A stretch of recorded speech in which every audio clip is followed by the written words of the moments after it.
Chapter 3. Life Exchange.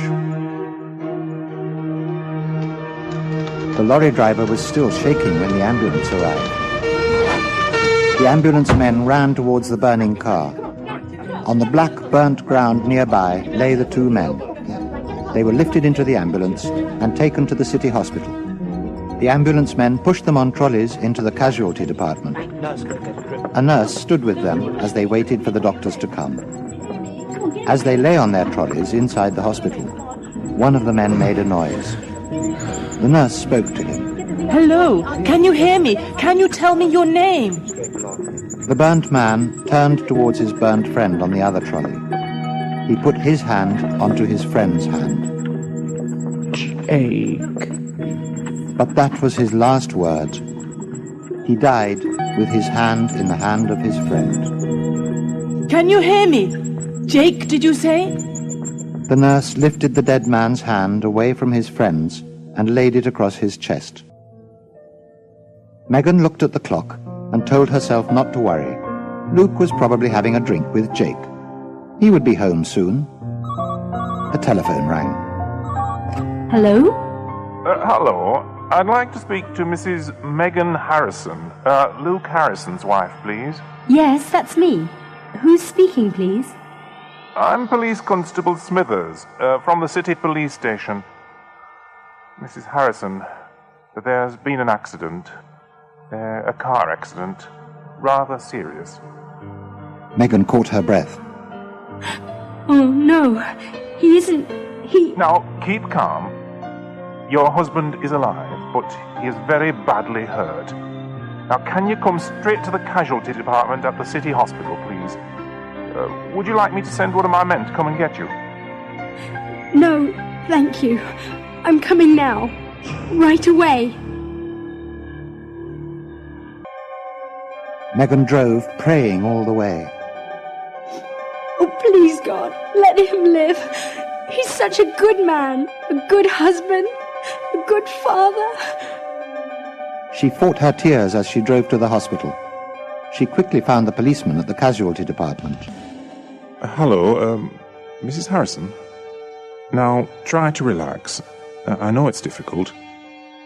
Your husband's car crashed and went off the road. It was quite bad. The car caught fire and the two men were badly burned. We found the number plate of the car, so we were able to find its owner. One of the men died. We were able to identify your husband because he was holding his wedding ring in his hand. A nurse will take you in to see him. Shortly afterwards, a doctor came into the room. He sat down on a seat next to Megan. Mrs. Harrison, I'm Dr. Ramsey. I've been looking after your husband. The doctor looked kindly at Megan and held her hand. We are doing everything we can to save him, but he's in a coma, so he won't know you're here. Is he going to die, Doctor? We hope not, but we must prepare ourselves. Megan could no longer see the doctor's kind face. Her eyes were filled with tears. Oh, Doctor. What about his friend, Jake? There was nothing we could do for him. He died when he arrived here at the hospital. Now, come with me. Your husband is covered in bandages, so you won't see much of him. But we all believe it helps the patient to have a loved one nearby, even when they're in a coma. Megan followed the doctor to a small side room at the end of a ward. The man under the bandages knew nothing and nobody. Oh, Luke. Well, I suppose it's better right now that he doesn't know anything. I mean, he would be in terrible pain if he were awake, wouldn't he, Doctor? Yes. You know, Mrs. Harrison, even if he recovers, he might not remember much. He might have amnesia. But it would pass, wouldn't it? Hopefully, yes, in time. Now, let's leave the nurses to take care of him. Go home and get some rest. We will call you if we need you. And come back tomorrow morning.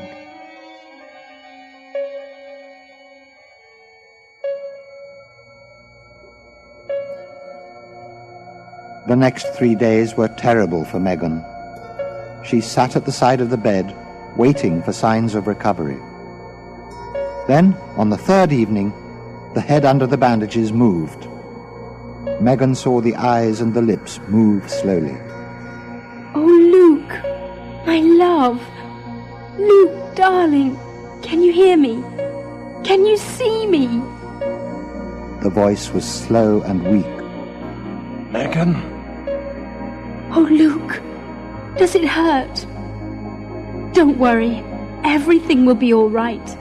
You are going to live and come home. We're all going to be together soon. Oh, Luke, I love you so much. The face under the bandages moved. The eyes filled with tears. Then they closed, and Luke slept.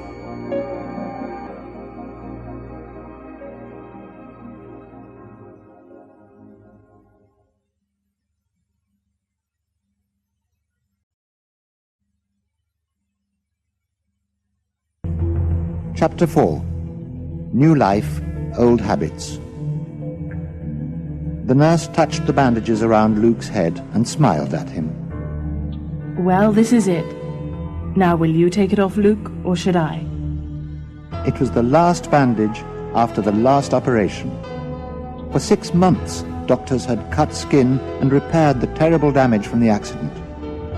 Luke had been very patient and had been waiting for this moment. You do it, nurse. It's the last time for you. I'll just watch the good work. He looked into the mirror, and he couldn't believe his eyes. It was like magic. There were a few tiny lines, but apart from that, it was the same good-looking face of the photographs of Luke Harrison before the accident. The same photographs that the doctors had used to recreate the face. And they had got it right. Luke's eyes filled with tears. Oh, I don't know what to say. Well, I look exactly like I did before. It's just perfect. I'm very happy for you, Luke. But you had better go home to your wife before we all fall in love with you. And here she is. Megan walked into the room carrying a suitcase to take his things home. She put down the case and threw her arms around him. Oh, Luke! I've got my old Luke back again. Come on, let's get you home, where you belong. They drove away from the hospital. It was so nice for Megan to sit in the car with her husband at the wheel again. But she noticed that Luke suddenly seemed sad. What is it, love? Aren't you happy? Yes, but I'm so sorry that Jake didn't have the same luck. Do you mind if we stop at the cemetery? I'd just like to see his grave. Megan wondered why he didn't want to go home first. But it was true. Luke had not yet actually seen the grave of his old friend and partner. He had been very sick at the time of the funeral. Of course, love. We'll stop off first and buy some flowers. At the graveyard, Megan put the flowers onto the grave. Then she stepped back to let Luke have a moment alone. Luke went down on his knees and cried. Oh, Jake. My true friend. How is it you and not me? How can I live without you? I'll never forget you. Never. Megan waited for a little while. Then she went and took him away from the grave. They walked back to the car in silence. Luke drove them home. As they walked to the door, Nathan ran out. He threw his arms around Luke. Daddy, oh Daddy, I'm so happy you're back. Nathan pulled Luke by the hand and took him into the living room. I want to see you here by the fire, just like the old days. Oh Daddy, I've missed you so much. I'm going to make sure that nothing bad ever happens to you again. The family had dinner together. Megan poured them all some wine. Here's to our family, together again. And forever. Nathan couldn't stop looking at Luke, and Megan's eyes were shining with happiness. After the meal, Luke put his hand into his pocket. He took out a packet of cigarettes and lit one. Megan and Nathan both spoke at once. Daddy! Luke! You are smoking. But you've never smoked before. You've always hated it. Yes, I know. Don't do it, Daddy. It's bad for you. Hey, you two. I'm sorry, darling. We didn't mean to complain. Megan got up to get an ashtray. Nathan picked up the packet. Jake used to smoke those. Megan took the packet from Nathan and handed the ashtray to Luke. Thank you. I expect it's a reaction. The shock from the accident is making me want to smoke. Well, let's hope it will pass. Anyway, it's wonderful to have you back. Now, shall we go and sit by the fire and watch a film together?